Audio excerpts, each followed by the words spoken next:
Sir, micro and macro economic का meaning यानी मतलब क्या है? माइक्रो इकोनॉमी का मतलब समझने से पहले आपको जीडीपी का मतलब पता होना चाहिए।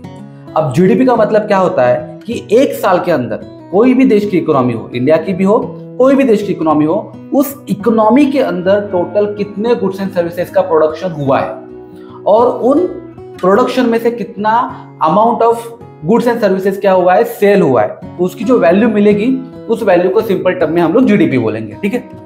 अब जीडीपी में ये तो पता चल रहा है कि हम लोगों को कंपलसरी क्या करना पड़ेगा, गुड्स एंड सर्विसेज का प्रोडक्शन करना पड़ेगा।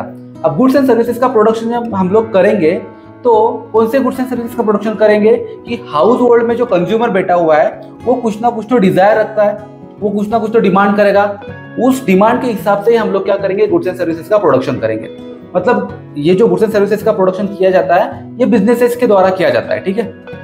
तो बिजनेसेस को गुड्स एंड सर्विसेज का प्रोडक्शन करने के लिए क्या लगेंगे, लेबर्स लगेंगे, एम्प्लॉयज लगेंगे, राइट।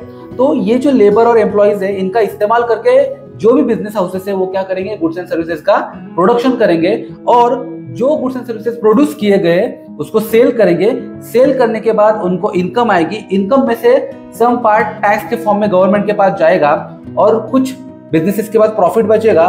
वो प्रॉफिट में से बिजनेसेस क्या करेंगे, लेबर्स को और एम्प्लॉयज को सैलरी या वेजेस प्रोवाइड करेंगे। ठीक है।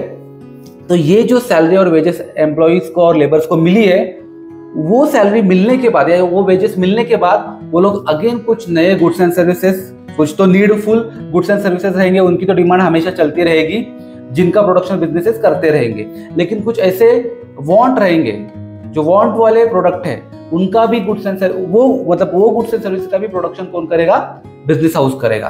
तो इस तरीके से क्या चलता रहेगा, ये बिजनेस साइकिल चलता रहेगा। लेकिन ये जो बिजनेस साइकिल है इसको चलने के लिए कुछ इंडिविजुअल इकोनॉमिक फैक्टर्स हमेशा रहेंगे ही रहेंगे। जैसे हम लोगों ने देखा कि हाउस होल्ड है, हाउस होल्ड भी एक इकोनॉमिक फैक्टर्स है, मतलब घर। अब घर में जो बैठा हुआ कंज्यूमर है वो कंज्यूमर भी इकोनॉमिक फैक्टर्स है। अब कंज्यूमर डिमांड कर रहा है, डिमांड भी एक इकोनॉमिक फैक्टर है। फिर डिमांड के हिसाब से बिजनेस भी इकोनॉमिक फैक्टर है। बिजनेसेस क्या कर रहे हैं, गुड्स एंड सर्विसेज का प्रोडक्शन कर रहे हैं, प्रोडक्शन भी एक इकोनॉमिक फैक्टर है। सप्लाई कर रहे हैं, सेल कर रहे हैं, राइट। और सेल होने के बाद इनकम आ रही है, प्रॉफिट आ रहा है, प्रॉफिट में से टैक्स पे कर रहे हैं और टैक्स पे करने के बाद जो पैसा बच रहा है वो वेजेस और सैलरी के फॉर्म में किसको दे रहे हैं, लेबर और एम्प्लॉयज को दे रहे हैं। तो ये सब क्या है, इंडिविजुअल इकोनॉमिक फैक्टर्स है और ये फैक्टर जब तक स्मूथली चलते रहेंगे तब तक ये बिजनेसेस की जो साइकिल है या इकोनॉमिक साइकिल हम लोग बोलते हैं ये चलती रहेगी। लेकिन हमेशा ये इकोनॉमिक साइकिल, ये बिजनेस साइकिल स्मूथली चलती रहेगी क्या?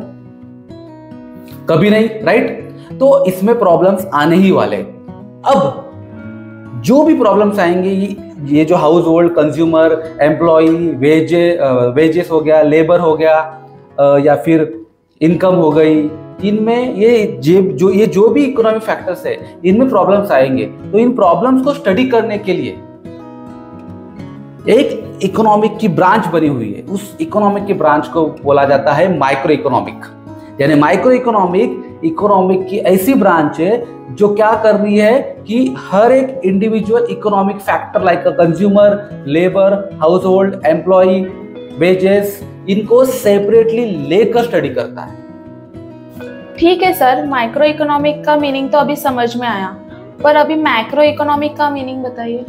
मीनिंग ऑफ माइक्रो इकोनॉमिक, अभी ये जो मैक्रो वर्ड है, ठीक है, मैक्रो वर्ड कहां से आया मालूम है? ये आया है ग्रीक वर्ड मैक्रोस से, और मैक्रोस का मतलब होता है लार्ज। ठीक है। इसको दूसरा वर्ड इंग्लिश है एग्रीगेट। अब एग्रीगेट का मतलब क्या होता है कि स्मॉल इंडिविजुअल यूनिट को एक साथ लेके आना, उसको एग्रीगेट बोला जाता है। तो जब भी मैक्रो इकोनॉमिक की ब्रांच इकोनॉमी को स्टडी करेगी या इकोनॉमी के प्रॉब्लम्स को स्टडी करेगी तो वो पूरे एंटायर इकोनॉमी को एनालाइज करेगी।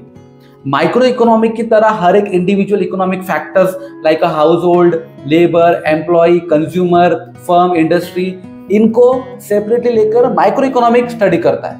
मैक्रो इकोनॉमिक ऐसे करेगा नहीं, वो देखेगा कि इंडिया के इकोनॉमिक के अंदर एक जो लेबर है उसका प्रॉब्लम नहीं है, जो एग्रीगेट लेबर्स है, टोटल कितने लेबर्स है उनका प्रॉब्लम क्या है उसकी स्टडी करेगा।